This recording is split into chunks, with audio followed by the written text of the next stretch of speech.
Chapitre 7. Ne jugez point, afin que vous ne soyez point jugés, car on vous jugera du jugement dont vous jugez, et l'on vous mesurera avec la mesure dont vous mesurez. Pourquoi vois-tu la paille qui est dans l'œil de ton frère, et n'aperçois-tu pas la poutre qui est dans ton œil? Ou comment peux-tu dire à ton frère, « Laisse-moi ôter une paille de ton œil, toi qui as une poutre dans le tien ?» Hypocrite, ôte premièrement la poutre de ton œil, et alors tu verras comment ôter la paille de l'œil de ton frère.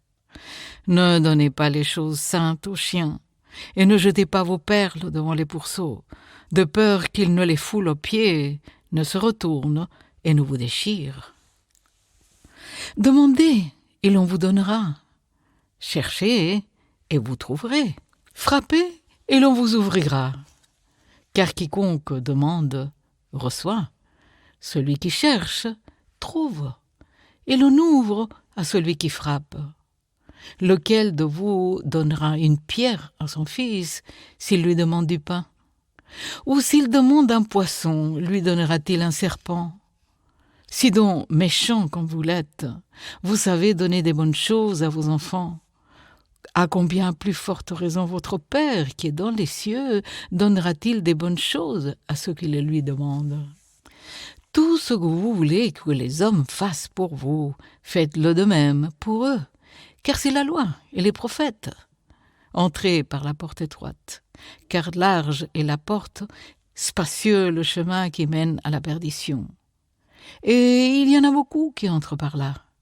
Mais étroite est la porte, resserré le chemin qui mène à la vie, et il y en a peu qui les trouvent. Gardez-vous des faux prophètes, ils viennent à vous en vêtements de brebis, mais au-dedans ce sont des loups ravisseurs. Vous les reconnaîtrez à leurs fruits.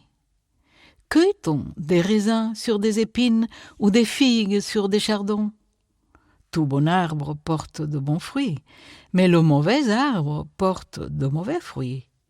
Un bon arbre ne peut porter de mauvais fruits, ou un mauvais arbre porter de bons fruits. Tout arbre qui ne porte pas de bons fruits est coupé et jeté au feu. C'est donc à leurs fruits que vous les reconnaîtrez. Ceux qui disent « Seigneur, Seigneur » n'entreront pas tous dans le royaume des cieux, mais seulement celui qui fait la volonté de mon Père qui est dans les cieux. Plusieurs me diront en ce jour-là, « Seigneur, Seigneur, n'avons-nous pas prophétisé par ton nom? N'avons-nous pas chassé des démons par ton nom? Et n'avons-nous pas fait beaucoup de miracles par ton nom? » Alors je leur dirai ouvertement, « Je ne vous ai jamais connus.